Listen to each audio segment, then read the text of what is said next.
On this episode of Crime Scenes with Coffee Beans, join me as I discuss the case of the 47-year-old Australian man who was just waiting for a taxi home when he crossed paths with a supposed vampire. Coming up right after this.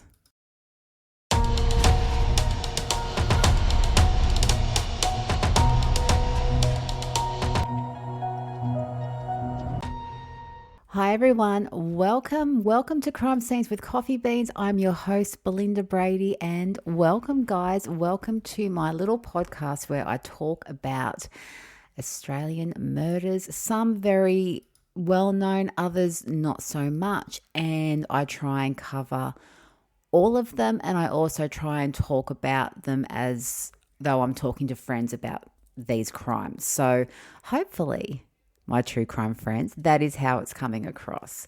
So first off, I just want to say a big shout out to my subscribers on YouTube. Thank you so much for subscribing, guys. I truly appreciate it. My shout out to people who are listening to me on the regular. Thank you. I so appreciate you too. We're a small little team, but we are a team. And of course, I will do a very quick roundup of who is listening to me from where. So, as it stands right now, we have Australia sitting at number 1, followed by New Zealand, followed by the United States, and it is a tie for 4th place with Singapore and Ireland. So there you go, guys. Thank you for listening. And I just want to do a quick shout out to, if anyone does want to subscribe to me over on Buzzsprout, you can. And for that, you will get bonus episodes of Ghost Stories. Australia is wonderfully, wonderfully haunted. Crime and ghosts go hand in hand. So why not? Subscribe and let's discover some good ghosts together. Okay, now what am I drinking? I'm drinking my stock standard black coffee with syrup, and today I have butter toffee syrup, and it is fast becoming one of my favorites. And my sources are www.9news.com.au, news.com.au, morbidology.com, murderpedia.org, and dailytelegraph.com.au. Now, I will give you a heads up about this episode, which I have titled The Vampire Killer. It is a bit graphic and some of this content might be upsetting, so listener discretion is advised. For those who listened to the episode that came just before this one, the one about Jill Maher, sometimes good people just find themselves in the wrong place at the wrong time. And that is exactly what happened to Edward Baldock. Now, the 47-year-old council worker and father of 5 was waiting for a taxi after a night out when the random psycho that we are never supposed to cross paths with spotted him, and the rest is history. But it is one of the most brutal and bizarre murders in Australian history, and we're going to talk about it, my true crime friends. So settle down, buckle in, and let's get started with the vampire killer. Now, Edward Baldock was a much-loved friend and family man. The 47-year-old worked for Brisbane City Council, and Brisbane is a city in the state of Queensland, and he lived in the same area of Brisbane. And Brisbane is a bustling, vibrant city in Queensland, like I just said. Very popular, very, very vibrant. It's always been a really cool place. Now, he loved his job. He was your typical Australian, wanted nothing more than to be with his family, have a beer with his mates. He loved his job. He loved his family. He loved the beach. He loved his wife and his family, and he especially loved his grandchildren. And his daughter, Tracy, remembers he was always playing with his grandkids whenever she went over there, especially on the swing set out in the backyard. She also remembered, as he was away for work a lot, when he was home, the time was spent with the family at the local beach. He loved to pack everyone up and take them to the beach. And Tracy also remembered one tradition that Edward loved was having Friday night as pizza night. And it would be that night that he would clear everything out of the fridge and put whatever he could on the pizza. And Tracy also remembered her dad's love of playing darts. He really loved playing darts, and tragically, that would be how he managed to get in the path of an absolute psychopath. On the night of the 20th of October 1989, Edward had attended a local pub, a pub called the Caledonian Club, and had been drinking and playing darts on a night out with his mates. Now, around 11 p.m, he left the pub and he was very drunk. He let loose. He'd had a few too many drinks and he was exceptionally drunk. Now, any last foot sighting of Edward alive, he was seen holding onto lampposts as he was walking down O'Donnell Street as he was trying to get hold of a taxi. Now, you have to remember, guys, this is 1989. There was no cell phones. There was no mobile phones. Payphones were very few and far between. So it was literally you would walk down the street and hope you'd bump into a taxi or make your way to the train station because that's where they tended to congregate to pick up clients. At this stage, a green Holden Commodore pulled up beside him, and in this car were 4 women. 25-year-old Lisa Tuchinski, 24-year-old Tracy Wall, 24-year-old Kim Jervis, and 24-year-old Tracy Wigington. Now, Tracy Wigington was a lesbian who claimed to be a vampire, and she was the group's ringleader. And the girls either offered Edward a lift home or they offered him sex. It's never actually been determined, and Edward accepted and hopped in the car. And he was never seen alive again. Now, before we go any further, we need to look at the life of the ringleader, Tracy Wigington, and her and Edward's background and characters could not be more different if you tried. They chalk and cheese. They could not be any more different. Tracy Wigington was born in August 1965 and grew up in Rockhampton, a suburb in Queensland. She was adopted. She was the adopted child of her biological mother's adopted parents, George and Avril. So her grandparents adopted her. I believe they adopted her when she was around 3. And Tracy would later claim that she was physically and sexually abused by both George and Avril, as well as her adopted sister. And they both George and Avril had adopted Tracy when her mother, Rhonda Hopkins, so Tracy Wigington's mother was Rhonda Hopkins, and her marriage broke up and she couldn't cope, so George and Avril stepped in and adopted young Tracy. Now, when George and Avril died in 1981, they left Tracy, who was then 15, a $75,000 inheritance. That's a huge amount for a 15-year-old to deal with. I'm not really quite sure what she did with that, but at one point, she returned to live with her biological mum, who wasn't accepting of her sexuality, as Tracy was very open about being a lesbian at that stage. So Tracy moved in with a family friend, a woman by the name of Kay Wade, until she was about 20 years old. And Kay described Tracy as a loving girl, a gifted artist, and a devout Catholic. Now, somewhere along the way, things went askew for Tracy. In 1982, she cut her hair short and began calling herself Bobby. She met a woman called Sunshine, and the pair were married, and I use inverted commas for that, in a Hare Krishna ceremony in Cairns. And Cairns is a beautiful tropical suburb of Queensland.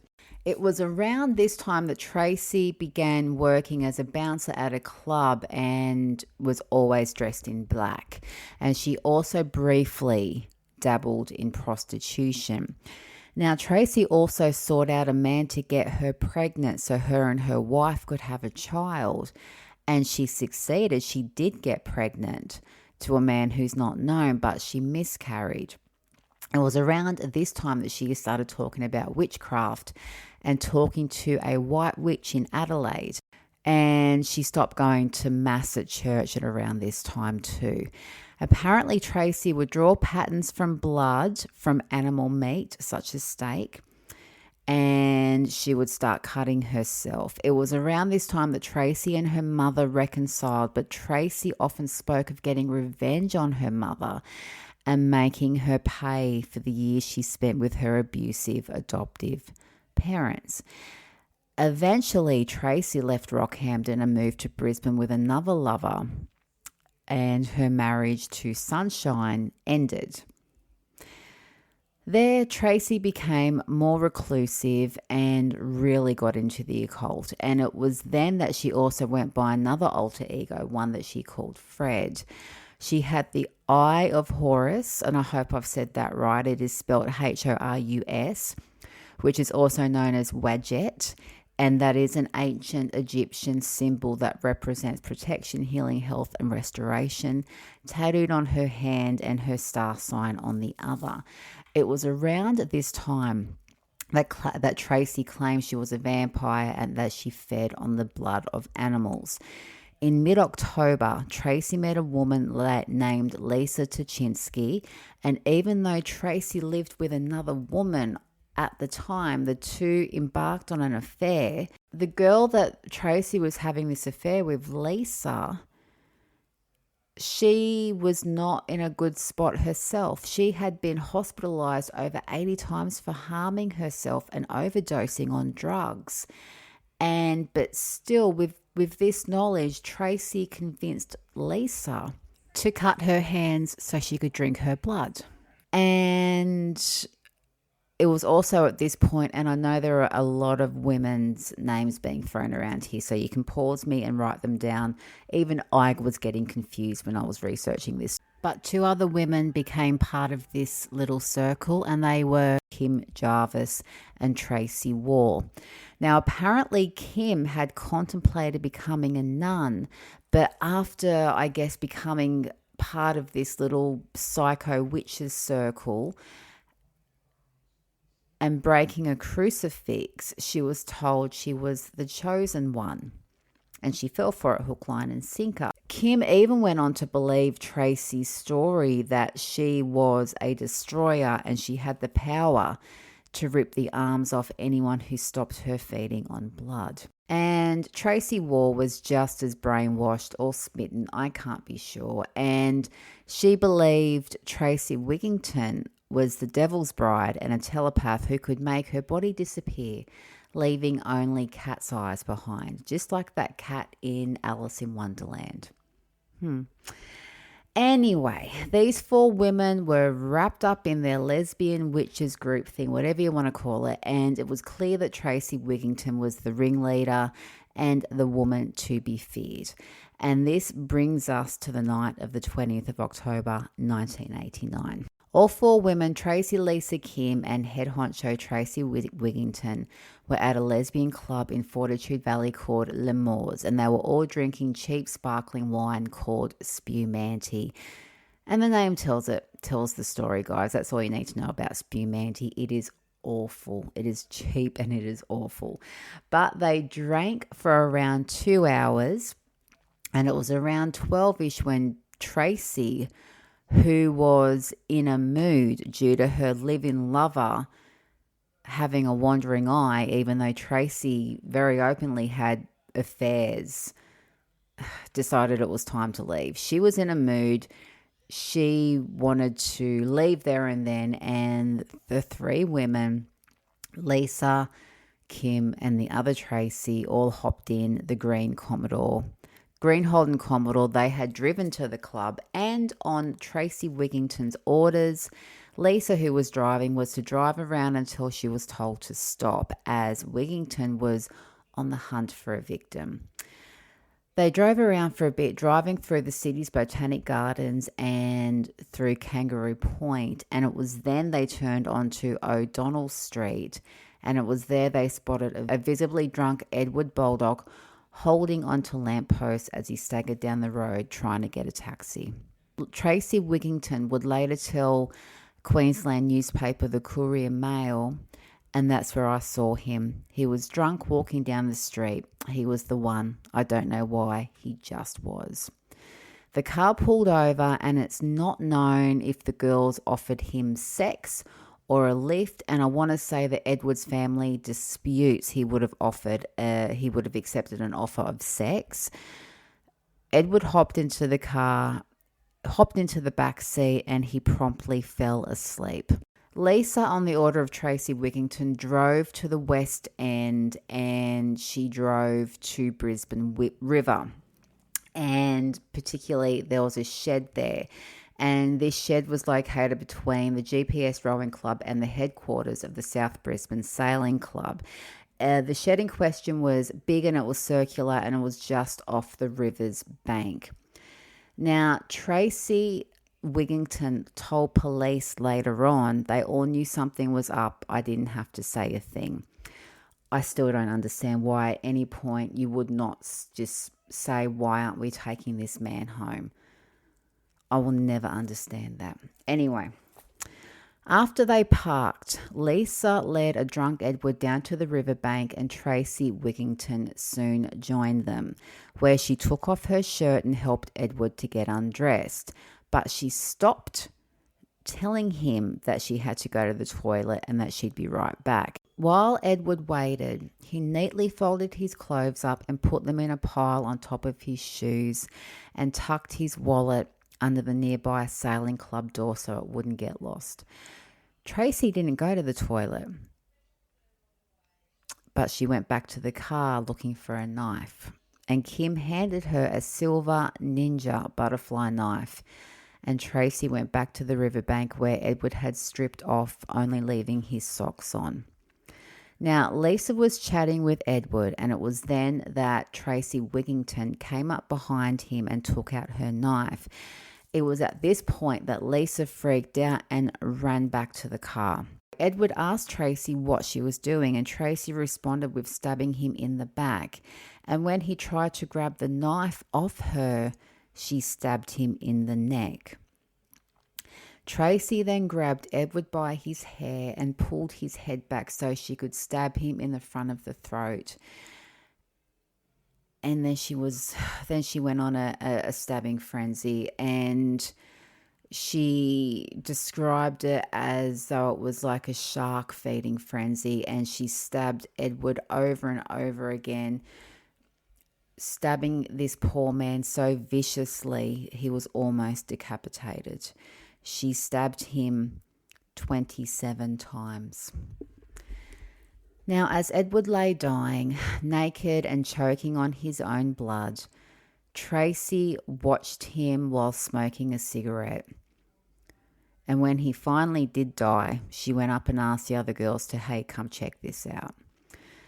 It breaks my heart to think that Edward Baldock's last moments would have been terrifying and painful and scary, and his last vision would have been, as he lay dying, was this overweight psycho who had just stabbed him, who didn't offer help or sympathy or any kind words as he passed away.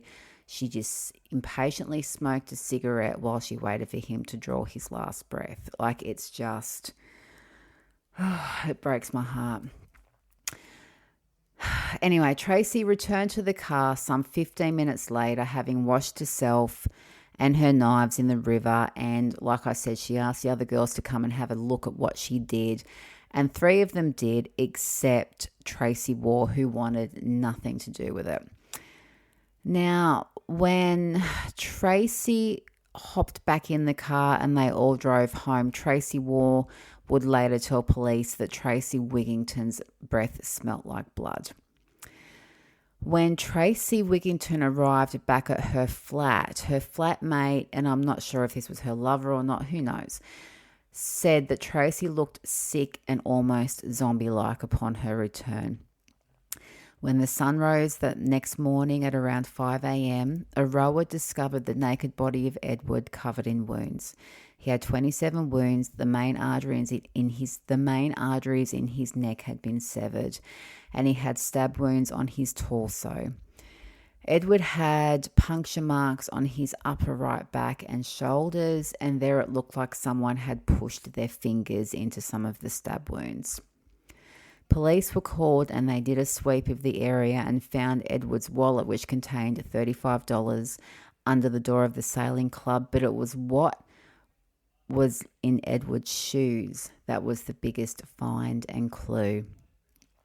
There, tucked in the toe part of Edward's shoes that had his clothes neatly placed on top of them, was a bank key card, a Commonwealth Bank key card, and the name on it, Miss T. Wigington. Police could hardly believe their luck. And when Tracy awoke at around the same time and remembered the night before and remembered what had happened and discovered her key card was missing, she rushed to the park to find it, only to see police guarding Edward's body. And this was when she told police this was the moment she realised it was real. 3 hours later, the police came a-knocking, and Tracy admitted to being in the area that night, but denied any involvement. All the police had was her card, her bank card, and they were of the opinion that a woman just could not commit a crime such as what had happened to Edward. It was too horrific for a woman to commit. And when they searched her car, they soon changed their tune. There they found the towel Tracy used to wipe the blood from her knife, and they also found blood in her car. Meanwhile, things were quickly unraveling for Tracy's little witch's circle. Lisa Tuchinski was freaking out. She had told some friends about what had happened that night, and after these friends urged her to go to the police, she did. There, she not only spilled the beans on her murderous lover, she told the police that she truly believed Tracy was a vampire and one who had forced her to cut herself so she could drink her blood. Now, police had all they needed and arrested Tracy Wigington, charging her with Edward's murder. But just how did Tracy's keycard end up in Edward's shoe? Well, police believed that when Tracy was getting undressed before she killed Edward, her keycard fell out of her clothing and fell to the ground. And they think that Edward later picked it up, maybe thinking it was one of his cards, and put it in his shoe to keep it safe. But little did he know, he would help identify his killer. Now, initially, Tracy played coy with the police, but it didn't take long before she fully confessed, telling police, "I walked around behind him, I took my knife out of my back pocket, he asked me what I was doing, I said nothing and stabbed him. He went up to grab my hand, I pushed his hand down, withdrew the knife and stabbed him in the side of the neck. I stabbed him in the other side of the neck and I continuously stabbed him. I grabbed him by the hair on his head and pulled him back, stabbed him in the front of the throat, and at that stage he was still alive." Tracy also told police she was a vampire, or so she claimed, and interviews with a police psychologist had him convinced that she had multiple personality disorder. Now, he believed her illness was so extreme and that she didn't recognize herself in early police videos when she was shown footage of that. Tracy was put under hypnosis under the supervision of several court-appointed doctors, and thereafter they met Tracy's supposed alter egos, Bobby, the Observer, Avril, Little Tracy, and Big Tracy. And she was quizzed about her childhood, the abuse, and the abuse that she witnessed of her adopted sister. All were ingredients that she was the real deal. There was no way she was faking it. They believed that she was truly someone who had multiple personality disorder. But Tracy was deemed fit to stand trial, and stand trial she did. And her confession, the one I mentioned not too long ago, just a few minutes ago, couldn't be made public at the time as Tracy had pled guilty to Edward's murder. So that meant that any statement could not be made public. And in January 1991, she pled guilty to first-degree murder, and that meant at the time, under Queensland law, that she would get 20 years or less. So life is not life. The trial was judge only, and rather than focus on the victim, Edward, media focused more on Tracy and the other girls, all of whom had been charged with being an accessory to murder or actual murder. Now, none of these girls ever took the stand, but videotapes of their arrest interviews were played, and the focus on the gay vampire thing was fever pitch. And many a newspaper editor at the time said it was more entertaining reading about this than anything going down in the Middle East. So that's really quite sad that this poor man, this beautiful family man, had been murdered, and his killer and her cronies are getting more attention than him. It's just really, it's sick and it's sad. And when the video of Tracy Wigginton's psychiatric interviews were made public, feminists even argued that seeing Tracy was a sexual assault survivor, she could almost be excused, and that she killed Edward because he had triggered some kind of trauma response in her. But the judge and luckily the public were having absolutely none of it. Lisa Tuchinski was convicted of murder and sentenced to life in prison for her role in the death of Edward Baldock. Kim Jarvis was convicted of manslaughter and sentenced to 18 years jail, which was reduced to 12 on appeal. Tracy Wall was acquitted, and it was her not getting out of the car to look at Edward's body that night that was her get out of jail free card. All three women copped their sentences or role in the murder, but they all blamed Tracy Wigginton. Their defense argued that they were scared of her and she was intimidating, and if they didn't help with Edward, Tracy would hurt them. Lisa ran with the vampire story, telling the court that Tracy used to buy blood from a butcher so she could drink it, and that she used to force Lisa to cut her hands and her wrists so she could drink her blood. Now, of course, Tracy was also jailed. She was jailed for life, and she was sent to Boggo Road Jail. There she earned the nickname Fang and worked in the prison library. Now, in 1996, a journalist called Ella Riggett, who worked for Queensland's The Courier Mail, got to interview Tracy, who gave a pretty graphic description of the murder. And I'll read some of that now. 6 years on, I can still smell the river, the smell of blood, the smell of metal that has been left to rust in the rain. Then I started to stab him. You think nothing. Nothing goes through your mind. There is no emotion, just blind fury. But once I started, I couldn't stop. I couldn't see Mr. Baldock. I kept seeing my grandmother, my grandfather, my mother, my father, and all the people in my life who had hurt me. It was such blind fury I was able to pick a dead man up with 2 knives. Afterwards, I sat down against the roller door with my arms resting on my knees. I was like a husk or the shell of a volcano. The public has no idea what my dreams are like at night time. It's never over. I don't think about it constantly, but whenever I'm alone or having a quiet moment, I think about it and then I cry. Murder is a terrifying experience. It's extremely scary to have that much power. It's playing God with life and death, and nobody should ever have that sort of power. But we all do. At one point, she even wrote to Edward's family saying, I have served 19 years of a life sentence, and not a day goes by that I don't think about the terrible thing I have done and the pain I have caused you.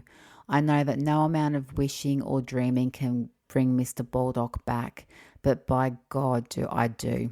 I would give anything to change what happened and to save you all the heartache, pain, confusion, and the anger I have caused.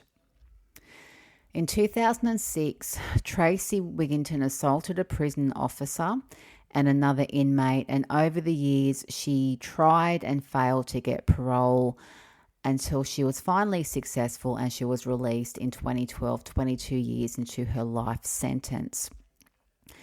She was 46 years old when she was released, heavier than when she was jailed, suffering from diabetes and on crutches, and on her release, she expressed remorse and denied that she was a vampire.